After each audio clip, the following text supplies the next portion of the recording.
There has been speculation about a cabinet reshuffle in Kenya the past few days, especially after the Mombasa meeting, where people said that Uhuru will reshuffle his cabinet to bring on board people from the former NASA principals.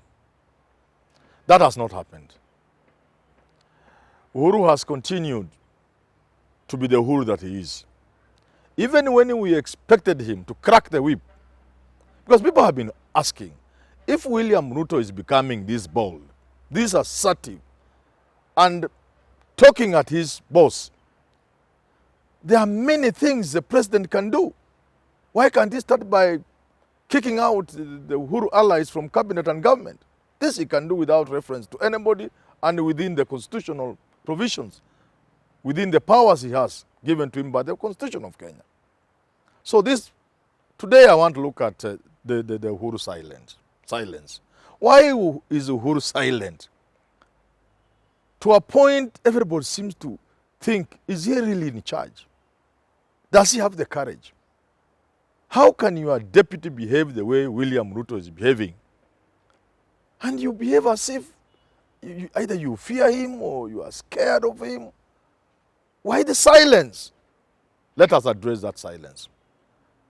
But first, let's look at the old adage that still waters run deep. 1. If you look at the animal kingdom, the most dangerous animals, the most poisonous animals have one thing in common: patience. Some animals can lie in one place for ages, and when they strike, the prey is gone. So patience, silence, almost the mafia or matter. Silence can be dangerous. I've said in the recent past that if I were William Samoei Ruto, I'll be afraid of the Uhuru silence. But people have argued, what can he do? He can't fire the deputy president. The Constitution says as much he can't. But there's something like constructive dismissal, which he has already done. You can impeach, which he can do. There are numbers, I've argued before. He can make life difficult for him until he resigns. Of course, when it comes to DP William Ruto, Uhuru can't do that because there'll be political consequences. You can do it, but the consequences will be there. How about these smaller people, where there are no consequences? How come things he can do to frustrate Ruto, to put an end to these shenanigans? Why is he not doing that? People have argued, using that indeed there's nothing like deep state, or the president has no powers, that the system cannot help you. I want to dissuade them from that. I want to tell them, as I've said repeatedly, deep state, system, whatever you call it, these fluid, informal, sometimes shadowy figures you find everywhere in the world, from America to, including even the Vatican Popes. They have power.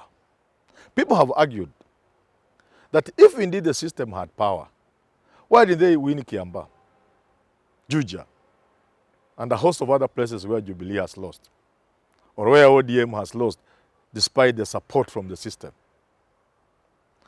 Let me dismiss that by telling you that is a sleeping pill given to you, so that you trust that the system either will not interfere or it has no powers. That is a lullaby. You go and sleep. Sleep thinking the system is not powerful. But there's one big thing that has always been cited, which is today the focus of my discussion. People have argued that if you depend on the system, you will get nowhere, because Moi tried in 2002 and failed. Today I debunk that myth. It is in some writing I've done, which will come out. I think I've been saying it will come out, but publishing is quite a task. The Diaspora Times e-print paper is a sure way to reach the diaspora. You can advertise and interact with those in the diaspora. We partner with major real estate companies like Optivan, Certified Homes, and the giant Centum Real Estate Company. Get ahead with the Diaspora News. You can read the Diaspora Times every single Friday. For more information, call 404-966-8550. This is what I'm saying. In 2002, if Moi had chosen Saitoti, Saitoti would have won hands down. Everybody agrees. In fact, had Moi supported his vice president then, Saitoti, my friend, surely, even Kibaki would not have attempted to stand. It would have been a waste of time. Because it was said Saitoti was a Maasai, but it was also said he was a Kikuyu. He had everything it would take to win the presidency, hands down. Why didn't Moi, with all his wisdom, the professor of politics, why didn't he give Saitoti? Question number one. If indeed he didn't want to give a Kikuyu, why didn't he give the blue-eyed boy then, Wycliffe Musalia Mudavadi, who again would have won?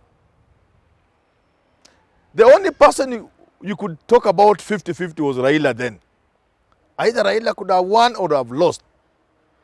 It took a lot of cleaning to make Kenyans see a Luo able to lead. And that happened in 2007. And ever since that, Raila has been powerful. But I'm saying, the sure bet then was Wycliffe Musalia Mudavadi.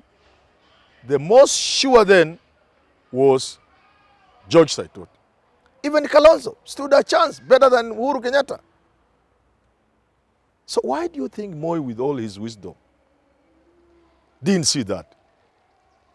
I'm inviting Kenyans, and I've said this lightly. Let me now say it heavily. That was part of the Moi scheme. You needed somebody who could be a caretaker president in 2002 to 2012 as you are processing and packaging Uhuru Muigai Kenyatta. And that is exactly what happened. If you look at the Uhuru Kenyatta who tried to stand in Gatundu in 1997, the Uhuru Kenyatta who stood in 2002, and the Uhuru Kenyatta of 2007 when he was supporting Kibaki, or even during the referendum a bit, but more so if you look at the Uhuru of 2012-2013, these are two different Uhuru Kenyattas. The processing had been complete. The packaging had been complete. And he was ready to be the president of the Republic of Kenya. That is why Kibaki was a caretaker president, managed successfully by Daniel Arap Moi. People were wondering, what is this Moi was doing with Kibaki in hospital in London? In the absence of everybody was kicked out. Some people have even rumored they met somewhere and Kibaki traveled, I think, incognito. Somewhere in Swam, somewhere at the border of Uganda and Kenya. These things have been said. People will deny them. But if you look at this thing critically, if you look at how the multi-party was arranged from 1992, how Matiba was brought into the picture, how Kibaki came in, how Jaramogi would have been unstoppable in 1992. How you would ask yourself, how in this world did Kibaki, everybody see that Jaramogi would have been the man to back because of his track record, because of what he had done for this country, and because of even his age anyway.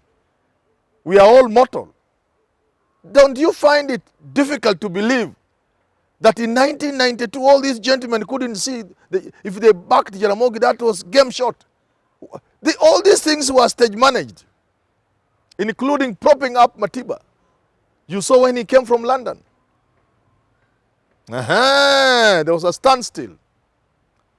Because you create Kibaki, create Matiba, but you must make them check each other. If you let one go up, if Matiba had not checked Kibaki, Kibaki would have won then. And that would have been too early for the scheme to work. So you play around until Moi goes back another 10 years. At that time of 2002, Uhuru is even age-wise mature, ready for processing as a politician, as a presidential candidate. It has been argued the same was done for Bush, the young Bush. So in 2002, therefore, to say the system lost is to miss the point. The system planned to have Kibaki a caretaker president as Uhuru was being processed. And a lot points to that. Why did Uhuru all of a sudden work with Kibaki in 2007? He's the head of the opposition. Why did he support him? Why do you think he teamed up with Raila in ODM and the No campaign to have a national appeal? So don't bank on the loss of Uhuru in 2007, because according to the scheme, he was to sit in State House. He has been in State House from March 2013, and he will be there until next year, August. While at it, and I've told Kenyans, you can take it to the bank, a good bank like Citibank. I have told Kenyans, Raila Amolo Odinga will play the exact role Kibaki played by being in State House for 5 or so years as they process the heir to the throne, none other than Gideon Kipsiele Moi. When I say these, Kenyans think I don't know what I'm talking about. I am telling you that is the point. And to bring the point home, what I'm saying is this: never underrate the power of the system. Do not underrate the power of the deep state anywhere in the world. So if the deep state is determined, Uhuru will keep quiet. You'll think you're having your way. You'll think he doesn't know what he's doing. But the guy is on top of the game. He's on top of the game. The buttons are being pressed. When the time comes, you just pull the rug from under people like William Ruto and they fall down. That is the system for you. And that explains Uhuru's silence.